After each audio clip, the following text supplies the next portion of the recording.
मेरे प्रिय दर्शकों नमस्कार। प्रिय दर्शकों, ऋषि ज्योतिष में मैं आपका दिल से स्वागत करता हूं और आपको बहुत धन्यवाद देता हूं कि आप मेरे वीडियो बड़ी उत्सुकता से देख रहे हैं। आशा करता हूं आगे भी देख रहे हैं।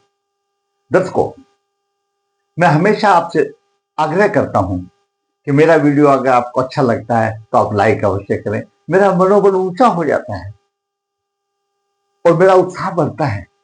और दो शब्द कमेंट्स में भी लिख दें तो और अग्रसर रहता है मेरा दिमाग। हाँ, मेरे दर्शकों को मेरा वीडियो पसंद आया।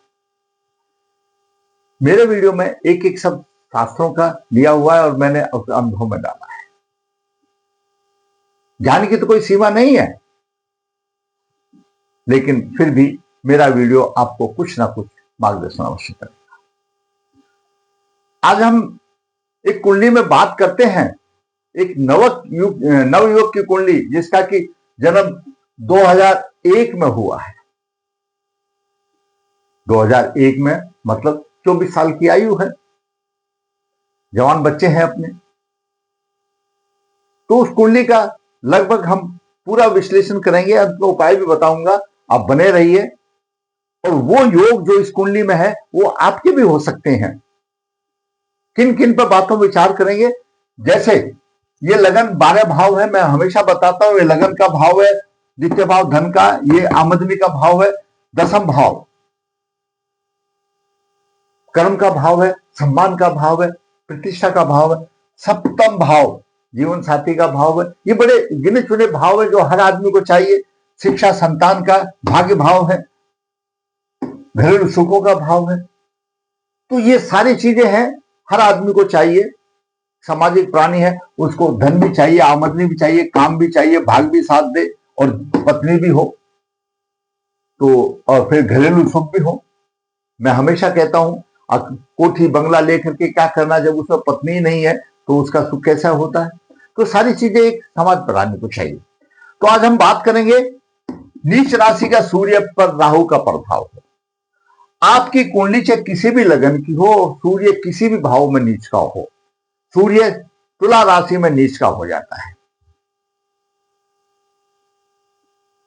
सूर्य तुला राशि में नीच राशि में हो जाता है। नीच राशि का सूर्य हो आपका कहीं पर भी हो, उसको राहु और शनि, ये केतु आदि जब दृष्ट करते हैं, यानी पाप प्रभाव अगर उसके ऊपर है, तो ऐसे बालक को, ऐसे जातक को पथरी, किडनी, अपेंडिक्स संबंधित रोग होंगे।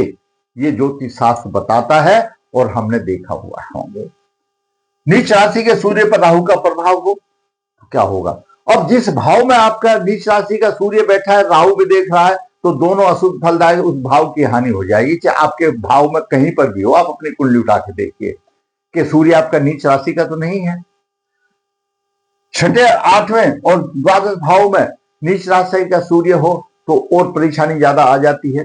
आप अपनी कुंडली देखिए, कहीं पर भी हो, अगर नीच राशि का सूर्य पर राहु का प्रभाव है तो ऐसे जातक को अपेंडिक्स, किडनी, पथरी के संबंधित रोग होने की 100% चांस होते हैं।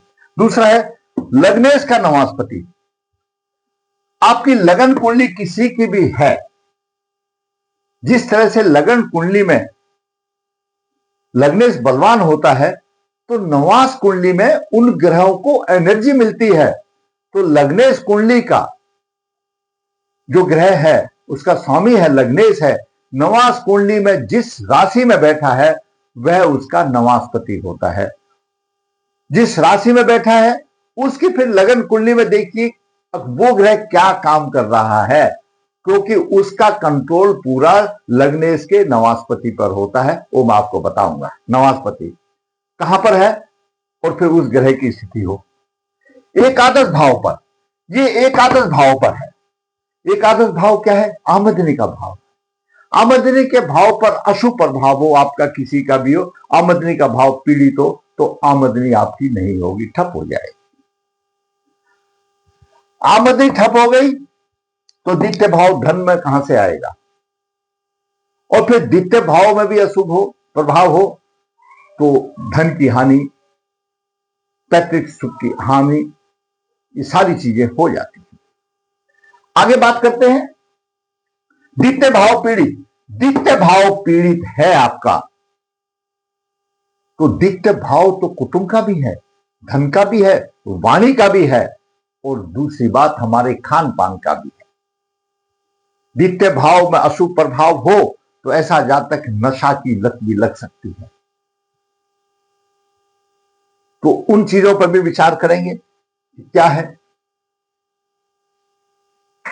व्यवसाय की हानि, धन की हानि, समाज में सम्मान नहीं, दीर्घकालीन रोग, दाम्पत्य सुख की हानि क्यों हो रही है? क्या है? वो आपकी कुंडली में भी हो सकती है। आप अपनी कुंडली निकाल के देखिए। जातक का जन्म 20 अक्टूबर 2001 शुक्ल पक्ष द्वादशी पूर्व भाद्रपदा चरण 1 रविवार प्रातः 5:45 पर हुआ। जन्म के समय पर कन्या लगन हुआ, 29 डिग्री लेकर के है। लगन मृत अवस्था में है। लगन में शुक्र नीच राशि में है, बुध उच्च राशि में है। बुध 22 डिग्री 27 मिनट, शुक्र 21 डिग्री 41 मिनट लेकर के है। द्वितीय भाव में नीच राशि में सूर्य 10 डिग्री 46 मिनट लेकर के है। 10 डिग्री 46 मिनट लेकर के सूर्य है, नीच राशि में है। चतुर्थ भाव में केतु 5:55 लेकर के है, और मंगल पंचम भाव में 6 डिग्री 19 लेकर के उच्च राशि में है। छठे भाव में चंद्रमा 23 डिग्री लेकर के है। नवम भाव में शनि 20 डिग्री लेकर के है। दसम भाव में गुरु 21 डिग्री 45 मिनट लेकर के, राहु 5 डिग्री 55 मिनट लेकर के। यह ग्रहों की स्थिति रही।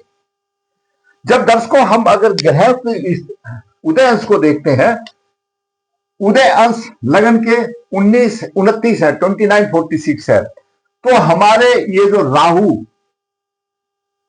मंगल, केतु, इनका प्रभाव ना के बराबर हो जाता है, क्योंकि 24 डिग्री का अंतर आ जाता है उदय अंश में। जब उदय अंश में 24 डिग्री का अंतर आ जाता है तो वो ग्रह जस्ट लाइक के प्रभावहीन सा ही मानो, छुटपुट प्रभाव देगा तो गिनती में नहीं आता है। बाकी ये प्रभावी रह जाते हैं, उसके साथ के हैं। दर्शकों, नीच राशि का सूर्य यहां पर आ गया और राहु से पीड़ित है, जो मैंने बताया। उससे पहले हम बात करते हैं कि कुंडली के बारे में थोड़ी सी जानकारी आपको हो। आज हम बात है कन्या लगन की कुंडली है। कन्या लगन द्विस्वभाव राशि है। इनका स्वभाव ऐसा होता है कि हर काम को करने में वो जल्दी तो करते हैं, और कोई भी काम करने से पहले उस पर विचार नहीं करते। आज मैंने कैसे करना, कोई प्लानिंग नहीं करते। भावुक ज्यादा होते हैं, भावुक के कारण अपनी भावनाओं पर नियंत्रण नहीं रख पाते। लेकिन एक चीज इनकी और एक स्पेशलिटी है कि इनकी जो प्लानिंग जो बनती है ना, चारपाई पर पड़े हुए बनती है, और वो स्वप्न लेते रहते हैं, अब मैं ये करूंगा, मैं ऐसा करूंगा, वो करूंगा। योजनाएं दिमाग में खूब बनती रहती हैं, जिसको बोलते हैं हवाई के लिए बनती रहती हैं। और जैसे ही चारपाई से उठेंगे ना, तो सारी योजनाएं एकदम साफ हो जाती हैं, व्हाइट पेपर की तरह हो जाती है, पता नहीं कहां गई। इनकी बातों का निष्कर्ष निकालना, क्यों, द्वैत स्वभाव है ना, द्विअर्थी बातें करते हैं, निकालना आसान नहीं होता, द्विअर्थी बातें करते हैं। हाँ, बुध की राशि है तो विद्या अध्ययन की तरफ इनका रुझान अच्छा हो जाता है, इसमें कोई दो राय नहीं है। लेकिन थोड़ा सा उनका स्वार्थीपन भी आ जाता है। भावुक होने के कारण ये निरंतर कार्य तो करते रहते हैं, लेकिन जब इनको काम नहीं, उनको कुछ फायदा नहीं मिलता तो हिम्मत हार जाते हैं, हिम्मत हार जाते हैं और कोई लाभ मिलता नहीं, हीन भावना आ जाती है, और फिर कुछ करने को उनको मन नहीं करता। कहने का मतलब वे कुछ नहीं करने वाले, कुछ नहीं करने वाले, निष्कर्ष ये निकल जाता है। अब लगन का स्वामी बुध उच्च राशि में, साथ में नीच राशि में शुक्र भी है। जब दो ग्रह ऐसे हो, समान स्थिति में हो, तो बुध की पावर तो नीच भंग को दूर करने में ही लगी रहती है। इतने बात सोच ही लीजिए, आधी पावर वेस्टेज हो जाती है, नीच लगने लगी है। अब बुध देव यहां पर भद्र पुरुष बना रहे हैं, जो कि एक पंच महापुरुषों में से एक योग है। अच्छा, विशिष्ट योग बताते हैं, और उसका बताया कि उनको विशिष्ट फल मिलता है। लेकिन यहां पर शुक्र नीच का है। शुक्र नीच दृष्टि से सप्तम, शुक्र उच्च दृष्टि से सप्तम भाव को देखता है, और बुध नीच दृष्टि से सप्तम भाव को देखता है। सप्तम भाव जीवन साथी का भाव है। लगन में बुध दिग्बली है, शुक्र दिग्बली नहीं है, तो शुक्र की वहां नहीं चलेगी, बुध की चलेगी। उच्च राशि में है, आधी पावर तो उसको नीच भंग होने में लग गई शुक्र में, तो कोई फायदा नहीं है। तो कहने का मतलब यही है, बुध नीच दृष्टि से सप्तम भाव को देख रहा है, जीवन साथी के विषय में भी परेशानी वाली बात आ गई। और गुरु सप्तमेश है और चतुर्थ भाव का स्वामी है, 21 डिग्री लेकर के है, लेकिन गुरु तो केंद्राधिपति दोषी है। गुरुदेव तो हल्दी का दूध पी करके सो रहे हैं, क्योंकि उनको दोष लग गया, वो प्रभावहीन है। सीधी सी बात है, जब गुरु दो केंद्रों का स्वामी हो जाता है, केंद्रापति दोषी हो जाता है, तो प्रभावहीन हो जाता है, उनका प्रभाव भंग नहीं हो रहा, तो गुरु समझो कोई काम नहीं कर रहे। सीधी सी बात है, कोई काम नहीं कर रहे। और राहु 5 डिग्री लेकर के है, मिथुन राशि में राहु दसम भाव में अच्छा माना जाता है, लेकिन 5 डिग्री लेकर के 24 डिग्री का अंतर है, तो कुछ नहीं फायदा होगा, मतलब कोई काम नहीं है। और बुध देव की यहां पर नीच दृष्टि है, दाम्पत्य सुख में भी परेशानी है, कोई काम नहीं है, कुछ काम करने वाला नहीं है, ये स्थिति देखिए। अब सूर्य की बात करते हैं। अब देखिए कुंडली क्या मोड़ लेती है। यहां तक तो चलो बात चल गई।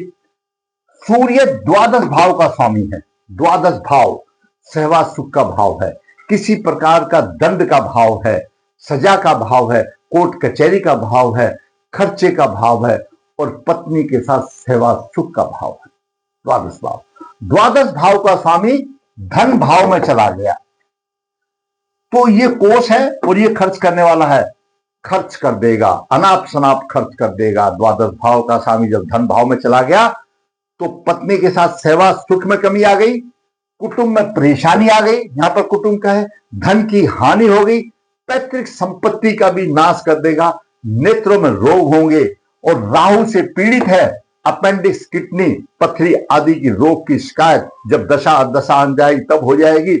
उसके जातक के मन में प्रेम नहीं, उसकी संगत ऐसी होगी, उसकी संगत ऐसी होगी कि लोगों से द्वेष पालेगा, सम्मान नहीं मिलेगा, और समाज में अपमान का भागी बनेगा। और राहु पीड़ित है, कर रहा है, दित्य भाव है, दित्य भाव नीच राशि में, सूर्य शुक्र की राशि में है, और शुक्र यहां पर बैठा हुआ नीच राशि में। ऐसा जातक अच्छे दर्जे का नशा वृत्ति का भी शिकार हो सकता है, अगर ध्यान नहीं दिया तो। यह भी एक कंडीशन आ सकती है। क्यों? दित्य भाव हमारा खाने पीने का भी भाव है। क्यों आए? पूर्व जन्म के कर्मों के आधार पर आए। सजा का यहां पर दंड भी दिला सकता है, दंड कई प्रकार का हो सकता है। समाज में अपमान कर दिया, वो भी दंड है, कोर्ट ने अपमान कर दिया, वो भी दंड है, उसकी कोई बात नहीं, लेकिन है। अब बात करें चंद्रमा की। चंद्रमा एकादश भाव का स्वामी है, छठे भाव में है, और छठे भाव में चंद्रमा है, और शनि भी चंद्रमा को देख रहा है, शनि भी चंद्रमा को देख रहा है, राशिपति शनि देख रहा है, चंद्रमा को देख रहा है। चंद्रमा की सप्तम दृष्टि द्वादश भाव पर है, खर्च अधिक करने की। सिद्धांत ये कहता है, आमदनी करने वाला ग्रह अगर खर्च वाले को देखेगा तो जितना कमाएगा वो सारा खर्च कर देगा, कुछ नहीं बचेगा। जितना कमाएगा सारा खर्च कर देगा। दैनिक जीवन यापन के लिए उसको कर्ज लेना पड़ेगा। क्यों? चंद्रमा छठे भाव में, और मानसिक रोग हो जाएंगे, उसको परेशानी रहेगी। और बचपन में ऐसा जातक ज्यादा परेशान रहा होगा, छोटे मोटे रोग तो अभी भी होंगे, लेकिन बचपन में बालारिष्ट होता है, कोई ऐसा संक्रामक रोग हुआ होगा। बात करें मंगल की। मंगल दर्शकों अष्टम भाव का स्वामी है, तीर्थ भाव का स्वामी है, और उच्च राशि में 6 डिग्री लेकर के है। हालांकि प्रभाव कम है, लेकिन चलो जो भी कुछ है, थोड़ी शिक्षा मिल सकती है, थोड़ी बहुत ही। लेकिन सप्तम दृष्टि यहां पर नीच राशि से एकादश भाव को देख रहा है, आमदनी जीरो कर रहा है। यहां पर एकादश भाव को नीच दृष्टि से देख रहा है, और जब मंगल कर्क राशि को देखता है तो छाती से संबंधित रोगों की वो स्टैंप लगा देता है। खून से संबंधित उसको रोग अवश्य होंगे, उसकी छाती कमजोर हो जाती है, दोस्त कुछ अभी होने। क्यों? लापरवाही से धन का खर्च करेगा। मंगल की अष्टम दृष्टि यहां पर जा रही है, लापरवाही से धन का खर्च करेगा। उधर चंद्रमा भी लापरवाही से धन का खर्च कर रहा है। चंद्रमा की भी सप्तम दृष्टि है, मंगल की अष्टम दृष्टि है। द्वादश भाव पीड़ित हो गया। खर्च का ही नहीं है द्वादश भाव, दंड का भी है, विदेश का भी है, घर से बाहर का भी है, स्त्री के साथ सहवास सुख का भाव है। ये सारी चीजें प्रभावित हो गई। द्वितीय भाव अशुभ। अब काम है नहीं, यहां पर काम यहां पर जीरो है, काम यहां पर जीरो है। आमदनी अभी तक जीरो पहुंची। आगे ग्रह देखते क्या करेंगे। गुरु हमने बता दिया केंद्रापति दोषी है। शुक्र भाग्य भाव का स्वामी नीच राशि में, भाग का साथ नहीं, भाग कोई मदद नहीं करने वाला। शनि की बात देखते हैं। शनि पंचम भी है और छठे भाव का भी स्वामी, मूल त्रिकोण राशि छठे भाव में और भाग्य भाव में बैठा है शनि। शनि देव तो न्याय के देवता है। पूर्व जन्म में जैसे कर्म करके आए वैसे फल देने हैं। 36 वर्ष के बाद जब शनि जी का दंडा शुरू होगा, भयानक कष्टों से गुजरना होगा। तीसरी दृष्टि कर्क राशि पर जा रही है। आमदनी कमजोर होगी, आमदनी होगी नहीं। कर्क राशि पर जा रही, आमदनी कमजोर होगी, पराक्रम होगा नहीं, क्योंकि शत्रु राशि को देख रहा है। सप्तम दृष्टि से पराक्रम होगा नहीं। और दसम दृष्टि से यहां पर चंद्रमा को देख रहा है, अपनी राशि में देख रहा है। यहां पर ये एक थोड़ा सा मिलता है, दुश्मनों को दबा कर रखेगा, अच्छा प्रभाव मिलेगा। लेकिन हमारा मतलब ये था आमदनी से, आमदनी यहां है नहीं। राहु की बात करें तो राहु 5 डिग्री लेकर के बैठा हुआ है। उदय अष्टवृत्ति से जीरो काम है। जब दसम भाव में कोई काम नहीं है तो दर्शकों आमदनी कैसे होगी। विधाता ने ऐसे ही कुंडली बनाई, आमदनी नहीं। खर्चा मंगल भी दे रहा है, भी कर रहा है, और केतु देव भी जो भी है, खर्चा जैसी भी उसकी आमदनी है भाई। 5 डिग्री में चलो, जैसा बोला 0 वाट का बल्ब है तो कुछ देगा। 9 दृष्टि से केतु भी कुछ कर देगा। मंगल जैसे थोड़ा देगा तो केतु भी खर्च करेगा। डिग्रियों में डिफरेंस है, वो अलग बात है, पूर्ण प्रभाव नहीं है। लेकिन जो भी देगा तो अशुभ देगा, मंगल भी अशुभ देगा। खर्चा अधिक, आमदनी जीरो, काम कुछ है नहीं।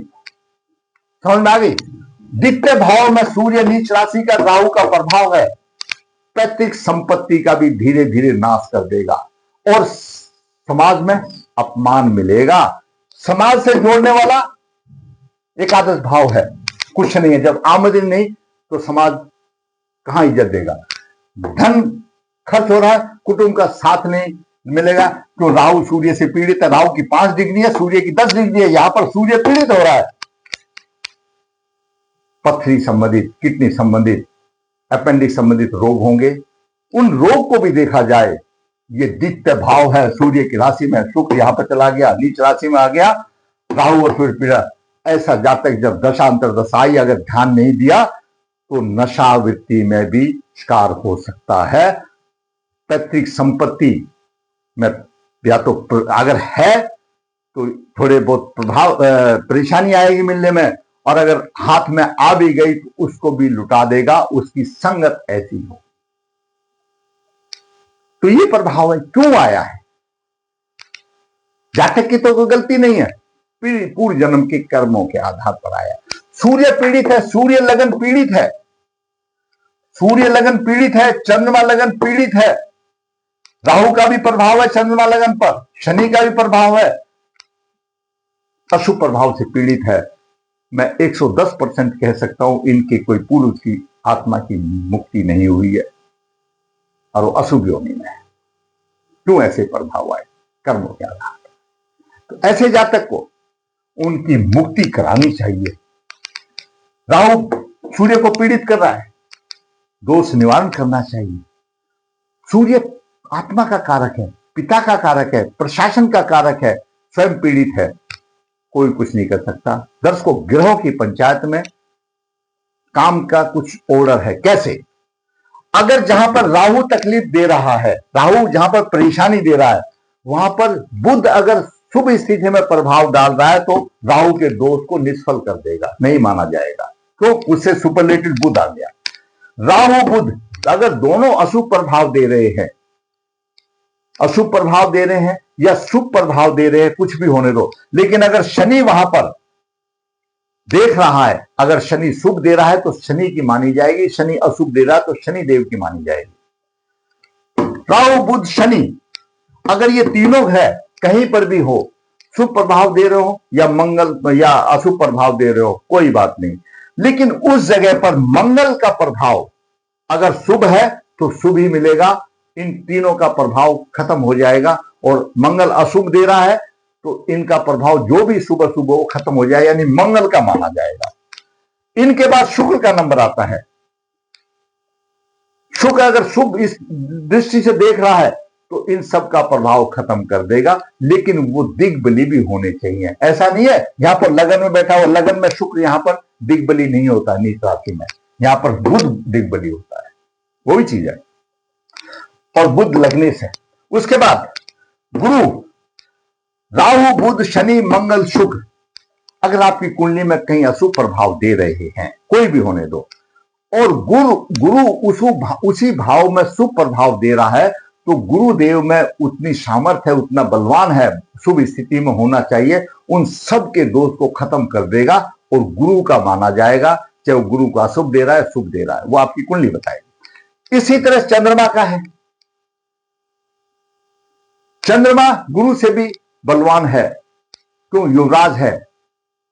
ये जिस तरह से अपने घर में है, या राजाओं की बात सोचो, युवराज की बात मानी जाएगी, बाकी किसी की नहीं, तो इसीलिए चंद्रमा का भी। और सूर्य की आंख में, सूर्य राजा है, सूर्य जिस भाव में अशुभ प्रभाव दे रहा है, अगर कोई भी ग्रह उस भाव में शुभ प्रभाव दे रहा है तो उसको पीछे हटना पड़ेगा, सूर्य का प्रभाव ही माना जाएगा। और सूर्य जिस भाव में शुभ प्रभाव दे रहा है, तो कोई भी ग्रह अगर उस प्रभाव में अशुभ प्रभाव दे रहा है तो सूर्य क्योंकि राजा है तो सूर्य का प्रभाव माना जाएगा। ये ग्रहों की पंचायत में इनकी सुपरलेटिव डिग्रियां है। सूर्य राजा है, उसका प्रभाव फाइनल है। यहां पर सूर्य नीच राशि का है, जब राजा ही नहीं चाहता है, मतलब बालक के पूर्व जन्म के कर्म ऐसे रहे या उनके परिवार वालों के ऐसे रहे, अगर राजा ही उसको दंड देना चाहता है, उसके पास फाइल ऐसी चली गई है, राजा ही दंड देना चाहता है, तो दूसरा कोई शुभ ग्रह अगर आपकी कुंडली में देख भी रहा है तो उसका कोई मतलब नहीं, सूर्य राजा है। तो ये स्थिति रही। और वैनाशिक नक्षत्र मूला है, मूला के स्वामी केतु हैं। अब बात आई नवास्पति की बात, मैं आप बताया था आपको, बाद में बताऊंगा। ये नवास कुंडली है, कन्या राशि का नवास है। ज्योतिष शास्त्र बताता है कन्या राशि का नवास हो और उसको शुभ ग्रह ना देखे तो ऐसे जातक समाज में अपमानजनक कार्य कर सकते हैं। राहु की बुध शुक्र तीनों यहां पर इकट्ठे हैं। कर्क राशि यानी लगन का स्वामी कहां पर है, कर्क राशि में है, तो नवास्पति कौन हुआ, चंद्रमा हुआ। इस कुंडली का लग्नेश बुध है, बुध यहां पर कर्क राशि में है और इसका नवास्पति कौन हुआ, क्योंकि चंद्रमा की राशि चंद्रमा हो, चंद्रमा तो छठे भाव में है, तो हमेशा बीमारी रहने वाली बात है कि छठा भाव तो रोग शत्रु ऋण का है, हमेशा बीमार रहेगा, शत्रुओं से परेशानी रहेगी और हमेशा कर्जदार बना रहेगा। ये स्थिति रही। नवास्पति का अहम है, अगर आपका छठे भाव में है, आप इसी तरह से आप अंदाज लगा। और यहां पर देखें तो नवास्पति यहां पर शुक्र भी है, शनि है और राहु नवम दृष्टि से परेशानी। कितनी रहस्यमय कुंडली है एक जवान पुरुष की, आगे इसने होनहार बनना है। अभिभावक लोग ऐसे आदमी को ध्यान दें, क्यों ग्रह की ऐसी स्थिति आई, प्रबल पित्त दोष है, उसको पित्त दोष निवारण करना चाहिए, सूर्य को अर्घ देना चाहिए, सूर्य को बचाना चाहिए। चाहे सूर्य आपकी कुंडली में किसी भाव का शुभ है अशुभ है, लेकिन सूर्य राजा है, उसकी दया दृष्टि उदय होते हुए को आप अर्घ दे दीजिए। आपका बलवान है तो और बलवान हो जाएगा, और आपका खराब फल देने वाला है तो आपके पीछे नरमाई देगा, ततासु देगा। कभी भी सूर्य को अर्घ दीजिए। तो और शनि की महादशा चल रही है 33 तक, शनि पे आमदनी दे ही नहीं रहा है। ऐसे जातक की काम भी नहीं है, आमदनी भी नहीं है, और आगे जाकर के जब दशा अंतर्दशा आएंगी तो बुरी लतें पड़ जाएंगी, बुरी आदतें पड़ जाएंगी, समाज में उसको सम्मान नहीं मिलेगा और प्रॉपर्टी भी हाथ से चली जाएगी। प्रॉपर्टी नाश का योग है। अगर आपको मैंने आप बालक के बारे में इसलिए मैंने खोल के बताया कि अभिभावक उसको कुछ कर ले तो हो सकता है प्रभु तथास्तु बोले, मैं सिर्फ एक मार्गदर्शन कर सकता हूं, करना तो उसने है और फल देना श्री प्रभु हरि ने देना है। बालक की राह आसान हो सकती है। अगर आपको मेरा वीडियो अच्छा लगा तो आप लाइक करें, शेयर करें, और जिसे चैनल सब्सक्राइब नहीं है सब्सक्राइब करें ताकि आने वाली भी अपडेट आपको मिले और आपकी ज्ञान की वृद्धि हो। धन्यवाद।